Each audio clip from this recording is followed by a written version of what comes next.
Gardien de l'amour dans la sainte famille, toi l'époux de Marie, priez pour nous, Père du silence, cœur à l'écoute, tu as dit oui à l'amour de Dieu. Bonjour chers amis et bienvenue à cette deuxième journée de cette neuvaine à Saint-Joseph. Aujourd'hui, on est vendredi le 8 mars. Alors, si vous voulez, on va se signer du signe de la croix, le signe du chrétien, le signe de notre salut, pour ensemble, on puisse faire réfléchir sur le rôle de Saint-Joseph. Saint-Joseph, le thème d'aujourd'hui, c'est le Père aimé.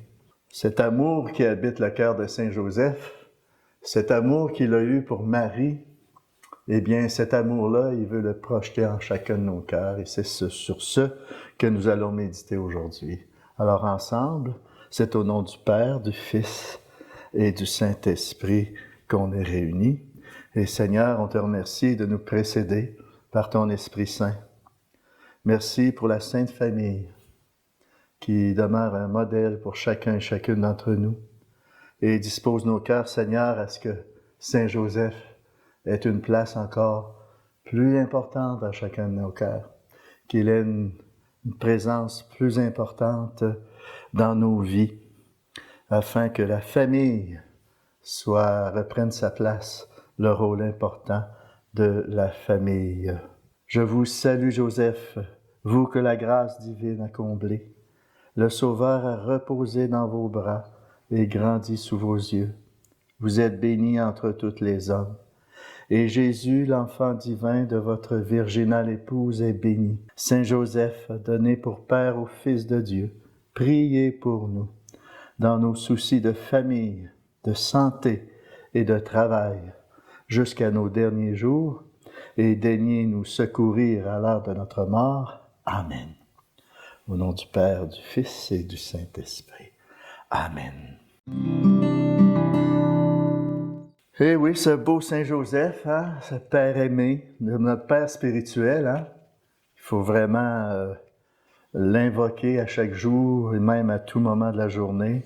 Saint Jean de la Croix, au 16e siècle, ainsi que Thérèse d'Avila, avait une grande estime pour Saint-Joseph. Ils ont beaucoup puisé dans le cœur de Saint-Joseph, dans leur spiritualité. C'est qu'ils ont pris la ferme résolution de travailler même à mieux le connaître. Vous savez, pour connaître quelqu'un, ça exige qu'on cherche, qu'on cherche à le rencontrer, qu'on passe du temps avec lui. C'est la même chose pour nous. Que savez-vous de Saint-Joseph? Est-ce que nous pouvons mettre la même ardeur que Thérèse d'Avila, notre patronne, et que Saint Jean de la Croix, qui ont vécu toutes les deux dans les mêmes moments, même si c'était deux grands amis. Alors, que savons-nous de Saint-Joseph? Est-ce que j'ai ce désir dans mon cœur de le connaître davantage et de pouvoir le laisser vivre en moi?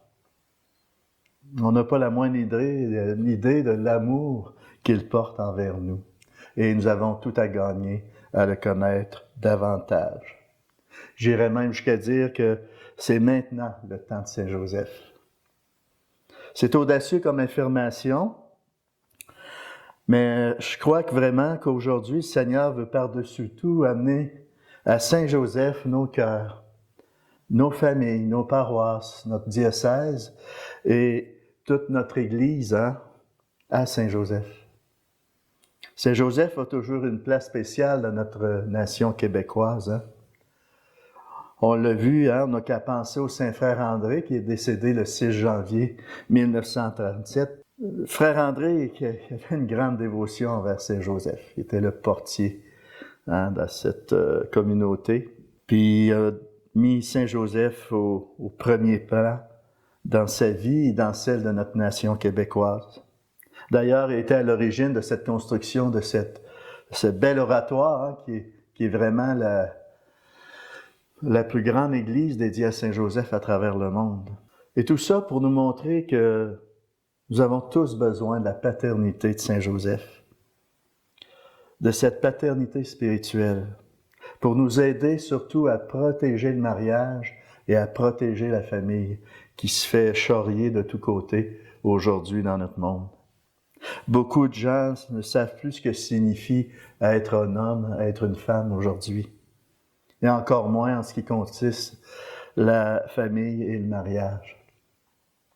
Donc, on a un rôle important à jouer et on a besoin de Saint-Joseph pour nous guider. Oui, notre Québec a besoin d'être évangélisé et c'est la même chose pour tous nos baptisés, hein? Il y a tout un travail à faire à ce niveau-là.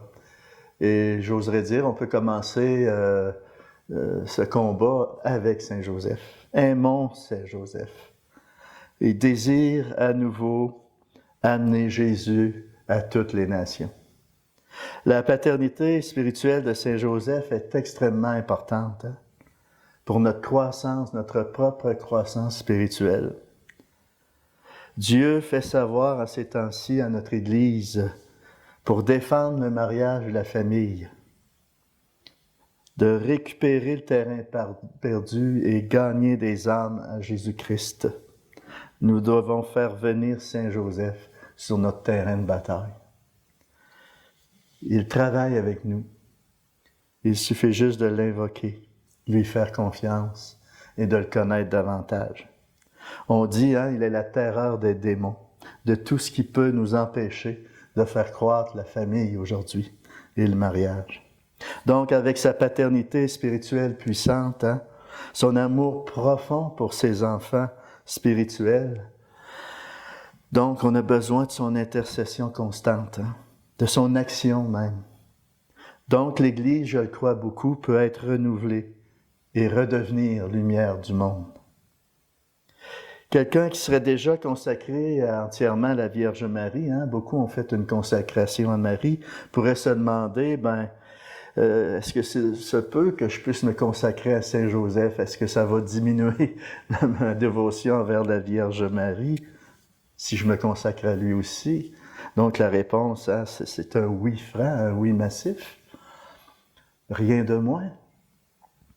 Dieu désire que tous ses enfants soient confiés à l'amour et aux soins d'une mère et d'un père. Vous n'êtes pas membre d'une famille spirituelle monoparentale. Marie est notre mère spirituelle et Saint Joseph est notre père spirituel.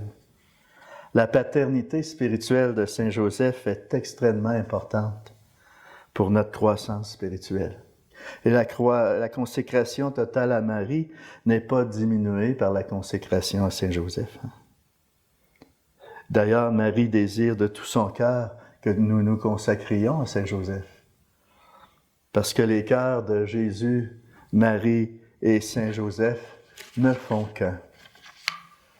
Donc, Saint Joseph, je termine là-dessus, est notre modèle pour aimer Jésus, pour aimer Marie et aimer nos frères et sœurs. Tous les modèles que nous avons, que l'Église nous présente, sont à imiter. Donc, en imitant les vertus de Saint Joseph, par la connaissance de sa vie, eh bien, les vertus de Saint Joseph vont devenir nos vertus. On est appelé à devenir d'autres Saint Joseph.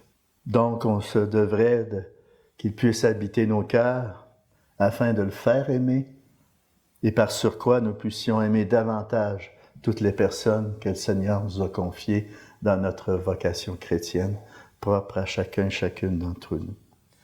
Si vous voulez, on va terminer par une dernière prière pour qu'on puisse inclure Saint Joseph dans notre vie davantage et d'une façon particulière pour redonner cette dignité de baptisé, cette dignité de croyant et puis cette dignité de faire revivre la famille avec toutes les valeurs chrétiennes qui l'habitent.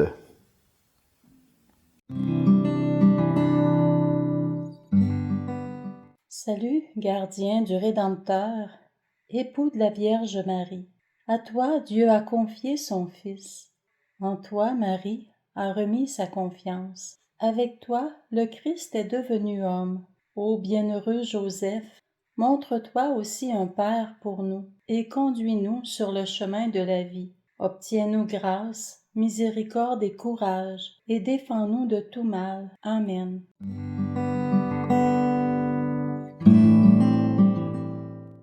Et sur ce, je vous bénis pour un mieux vivre dans chacun de vos familles. Que le Seigneur puisse reposer sur vous sa grâce, au nom du Père, du Fils et du Saint-Esprit. Amen. Allez et demeurez dans la paix du Christ. À la prochaine. Gardien de l'amour dans la Sainte Famille, toi l'époux de Marie.